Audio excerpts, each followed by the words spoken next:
Hey guys, so today I want to share some thoughts about social order and how it is created. The reason I find this fascinating is because we humans are social creatures and we want to collectively achieve goals and coordinate and cooperate with each other to achieve these goals. However, we are also individuals who have our own needs, our own aspirations, our own goals and desires. So, how do these two things come together? And how is social order maintained given the fact that who we are? So I thought of it as social order as being given by two different ways of achieving social order. Social order can either be created and maintained by an institution, or it can be created spontaneously by the people. So let's start with when social order is made by an institution.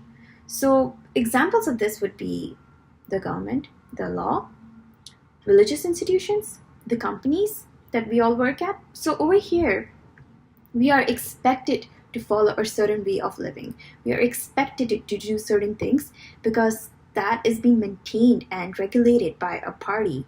So this party can be a religious institution or your company or the government, etc. So this allows two strangers who have never met each other to coordinate and cooperate with each other with presence of an authority. So when there's any mistakes or any problems, it can be resolved by the authority. So for example, religion was often used in this. So they have a set of way of living that everybody followed, and if some of the people of the sector of the society didn't follow that, they were shunned upon. This can be definitely a negative too, because sometimes it excludes a minority. Same thing with the law, with the government. So when somebody disobeys the law, we punish them. We punish them with like either jail time or financially punishing. Either ways, it's just a way to incentivize people to follow the order that has been created.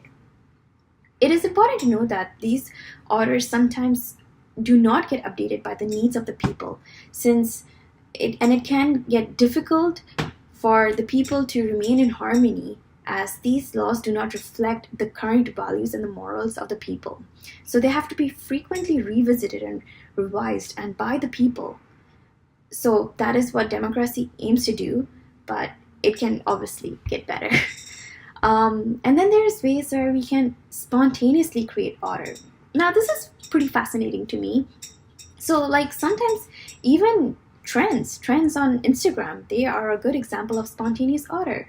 Some of the other examples are languages. They are created by people accepting them. They're not forced upon anybody. There's nobody regulating English. Yeah, we have the Oxford Dictionary, but there's no one regulating it. There's no one regulating ethics and morals. So you might be shunned upon, but these are things that are commonly agreed upon within the society based on acceptance of how it is. So what I find fascinating about blockchain is that it allows you to create this spontaneous order in a lot of everyday transactions that we do. So it's not aimed to just help us with monetary transaction. Yes, that is helpful. We no longer would need maybe banks, which would be the central authority monitoring it. We would have a spontaneous order where both the members of the society are in mutual agreement about the current state, because there is something that is regulating it, and that is not an authority.